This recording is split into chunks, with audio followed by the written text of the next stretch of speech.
Hola, no, yo soy Camilo, el máster, y esta es un nuevo video de conversaciones con el máster. Vale, para los que son nuevos y llegan a estos videos que estoy haciendo, básicamente las conversaciones con el máster es tratando temas que me están llegando por la comunidad de Rol en Casa. Rol en Casa es una comunidad dedicada a unir personas de distintos países para que jueguen rol, particularmente en Discord, que es el medio en el que estamos usando mucho más. Ojalá pronto Roll20 y otros sistemas que puedan haber allí para que podamos vincularnos. Lo más importante acá es que son personas de distintos países con el ánimo de jugar rol y se unen y se arman nuevas mesas. Entonces, también bienvenidos para que se vinculen. En los comentarios les voy a contar sobre esto. Y esta conversación con el máster viene de un tema que me han estado preguntando estos días narradores muy novatos y que quiero tal vez darles estas facilidades o contarles desde mi experiencia para que ellos puedan armar sus propios mundos, puedan construir sus universos y sus jugadores se enganchen muchísimo con sus historias. Como les digo, esto no es, y siempre reitero esto, esto viene desde la experiencia, no son reglas, no es algo que yo esté diciendo que tenga que ser así de tal manera, pero me ha funcionado y tal vez mi experiencia les pueda servir a ustedes como narradores novatos. Este video está dedicado especialmente a cómo construir este universo y cómo hacer estas transiciones narrativas, cómo pasar de pronto de algo divertido a algo épico, algo de acción, cómo pasar a algo de suspenso y cómo lograr que una sesión realmente sea divertida. Para esto, primero que nada, hay que conocer la mesa con la que estás jugando. Tómate el tiempo de hablar con los jugadores. Ahorita realmente en la comunidad, pues tendemos a jugar con personas que no conocemos.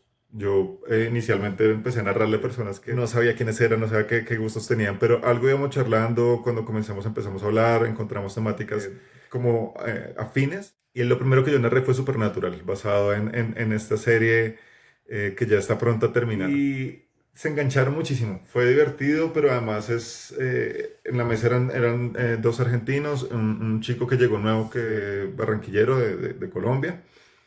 Y fue curioso porque claramente teníamos distintas formas de expresarnos. Yo tenía como ese pequeño temor de narrarle a personas que no conocía, pero se engancharon muchísimo. Y la forma de narrar de ellos, sus personajes, me ayudó a mí también a mejorar mi forma de narrar. Entonces, ese conocimiento entre personaje y narrador es importante. Es un contrato casi tácito que tú estás teniendo con ellos. Yo les voy a narrar algo en lo que se van a divertir, pero ustedes van a rolear sus personajes de tal manera que yo también pueda aprovecharme de esto. Una vez conoces un poco a tus jugadores, también tienes que conocer claramente el sistema del setting. Pero es muy importante que tengas en cuenta siempre esto y creo que es la regla más importante para tener en la cabeza, regla o consejo como quieras llamarlo. Siempre ten un objetivo para tu historia. ¿Qué es lo que quieres lograr? ¿Qué es lo que quieres contar? Así sea un mundo abierto. Tu mundo abierto puede tener un gran objetivo y puede tener varios objetivos pequeños dependiendo del área donde estás. Y esto te va a ayudar también para saber si es una historia que va a ser muy épica, que va a ser más de investigación, que va a tener un poco más de rol, de charla, si va a tener acción. En esta mesa que les cuento es Supernatural y a mí siempre me gusta usar muchos ejemplos de lo que estoy jugando, de lo que está pasando. Nosotros tuvimos una escena con Crowley. Si ustedes no han visto Supernatural, se la recomiendo. No se la tienen que ver toda, pueden saltar de capítulos y ver algunas cuantas cosas, ver los resúmenes, pero es una gran serie. Realmente es bien interesante, sobre todo por el tema de cazadores y criaturas sobrenaturales. Pero está Crowley, que es el príncipe del infierno en este caso, y el tipo pues en la serie uno lo tiene como en esta onda como mística, pero buena persona y tiene toda la cuestión con los cazadores. Y yo saqué a Crowley y tuvimos una sesión en la que tuvimos una conversación, yo creo que casi 2 horas, con este tipo y tratando de sacar la información. Y fue toda la historia alrededor de él. Bueno, no fueron 2 horas, fue como una hora más o menos. Pero todos alrededor de él simplemente charlando. Al final no es que hayan recibido gran información, pero quedaron muy satisfechos porque fue una parte de rol en la que entendieron un trasfondo mucho más, tener algo de información, pero no completa, y esto va a beneficiar mucho la historia. Entonces, cuando ya tienes clarísimo el setting y tienes claros los objetivos, es mucho más fácil para ti poderte desarrollar y llevar hacia algún lugar. Es inevitable muchas veces que se vuelva algo cómico o algo de humor lo que está pasando. Muchas veces en las mesas hay personas que son eh, muy divertidas o que tienen cuanta ocurrencia. Yo soy ese tipo de jugador y de vez en cuando me boto cualquier chiste con algo que dicen y digamos que puede romper un poco el mood. Pero como narrador tienes que tener la capacidad de reírte sin molestarte, pero también de nuevo recoger esto y volver a seguir en el mood en el que estaban antes, en este ánimo de investigación, de temor, de terror. sin que eso se pierda. Si dejas que se pierda completamente, se vuelve una burla, pues o tienes que cambiar la forma de narrar en esa parte o sencillamente se va a perder como el ánimo de lo que quieres hacer.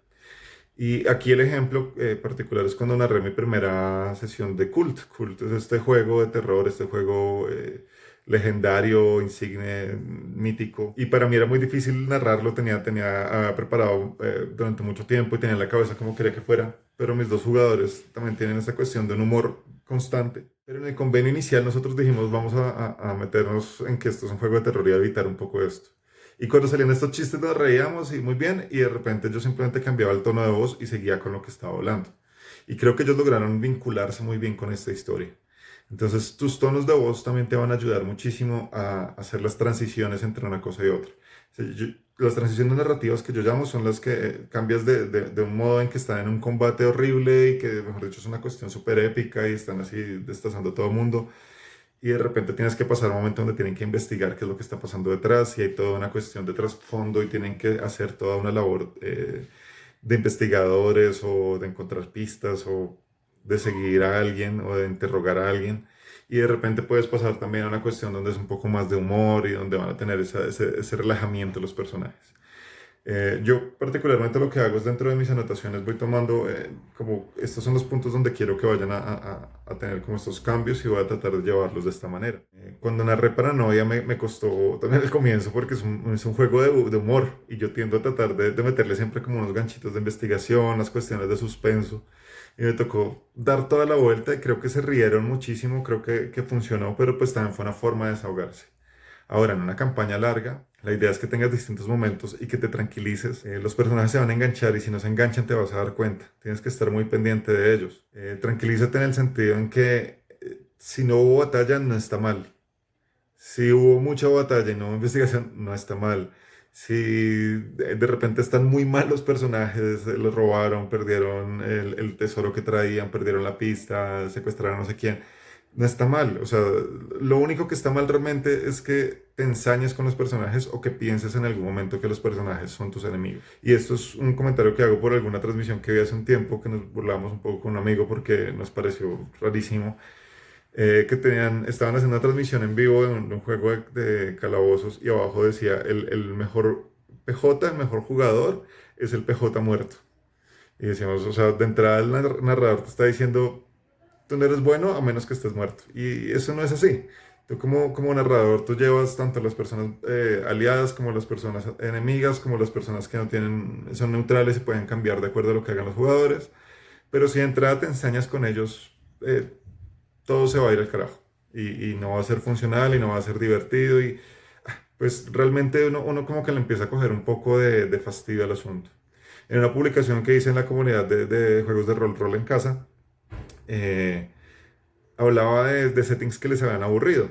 Y muchas personas decían, no, no hay setting aburrido, hay narradores aburridos. Y le daban mucha culpa al narrador. Y sí, no, y claramente como narrador tienes una gran responsabilidad. Pero sí, estarás fallando muchísimo si te vuelves enemigo de tus jugadores. Si siempre tratas de tenerlos en la mala, si siempre tratas de tenerlos en lo peor que puede pasar. Y tampoco tienes que sobrecompensar y entonces en la siguiente sesión darles todos los objetos que puedas y dinero y mejor dicho son los mejores. Porque también el exceso en cualquiera de los dos lados va a aburrir un poco. Generalmente en mis historias, y estoy seguro que por acá van a comentar algunos de mis jugadores, sabrán que yo los llevo hacia un lado bien y hacia el otro lado bien. A veces me río un poco cuando les empieza a ir mal, pero también disfruto mucho cuando les va bien. Y me parece muy chévere tener esa mixtura. Cuando tienen muy buenos resultados me parece increíble y lo lograron. O sea, genial. Ya, pasó muy rápido y lograste hacer esto incluso antes porque lo narraste muy bien y los dados te favorecieron. Perfecto, te fue muy mal. Lo siento, me voy a reír un poco porque pues de verdad no lo esperaba y pasó todo esto. Pero siempre va a haber una salida y siempre va a haber como una forma de desenvolverte dentro de la historia. Así que la cuestión es que conozcas a los jugadores, conozcas el setting, te fijes objetivos, pero de aquí en adelante entiendas que el entretenimiento tiene que ver también con leer momentos. Tú tienes una historia que puede tener distintos momentos, incluso en la misma sesión puede tener distintos momentos. No tienes que sobreexigirte tampoco. Pueden haber una para esto, una para esto, una para esto. Lo más importante, y como te decía al comienzo, es tener un objetivo. Sí, mi objetivo es que los personajes realmente tienen que salvar al último heredero del trono porque básicamente de él va a ser la posibilidad de detener el apocalipsis. Fíjate eso. Los personajes pueden irse y explorar el mundo, pero tú siempre tienes claro qué es lo que está pasando en este objetivo. Y es posible que llegaron otros héroes y lo salvaron y estos personajes se fueron al carajo y fueron a investigar el mar y se fueron a explorar una isla y a buscar tesoro y cuando vuelven 7 niveles más arriba, pero lo que tenían que hacer al comienzo ya no lo hicieron y ya no son los héroes que pueden hacer. Y no está mal, pero tú vas narrando y vas llevando la historia hacia ese lado. Entonces, estas transiciones narrativas, estas complicaciones de tono también van a servir mucho. Y finalmente, siempre te va a recalcar en lo mismo. Los PNJs, personajes no jugadores, son extremadamente importantes dentro de una historia. Hay que darles un trasfondo de que saberlos rolear. Hace poco tuvimos una sesión que me gustó mucho eh, porque todos los personajes usaron unos PNJs que yo les había permitido tener, que son sus contactos. Y cada uno de ellos le puso como una característica. Este es mi contacto, es una persona que es así, así, así, es un poco conspiranoico y pasa esto y esto. Y esto me dio a mí pautas para poderlos interpretar. Entonces imagínense que era una llamada, eran 4 personajes y cada personaje llamaba a su PNJ. Y yo tuve que rolear cada uno de los PNJs para que sonara diferente. No sé si lo logré completamente, pero créanme que me divertí muchísimo y creo que para ellos también fue funcional entender que estaban esas personas que les iban a ayudar, darles como otra visión, otro rostro, tener esta ayuda, información importante que yo podía darles y que también les había permitido estar allí. Y finalmente pues se generó como una mayor confianza entre todos los jugadores por la información que recibieron de unos PNJs. Entonces los personajes no jugadores también son tan importantes como los jugadores muchas veces, sobre todo para el desarrollo de tu historia, siempre y cuando tengas un objetivo clarísimo. Y bien, estas fueron otras conversaciones con el máster.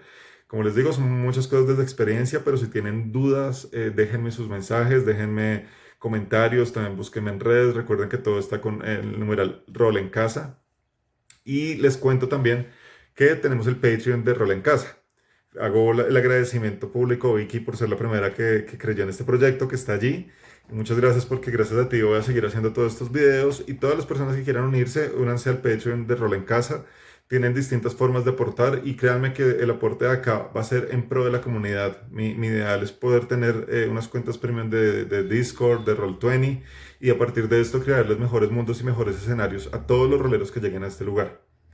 De nuevo, mil gracias por ver estos videos. No olvides compartirlos, suscribirte, dejar todos tus comentarios y nos vemos en una próxima charla. ¿Listo? Gracias.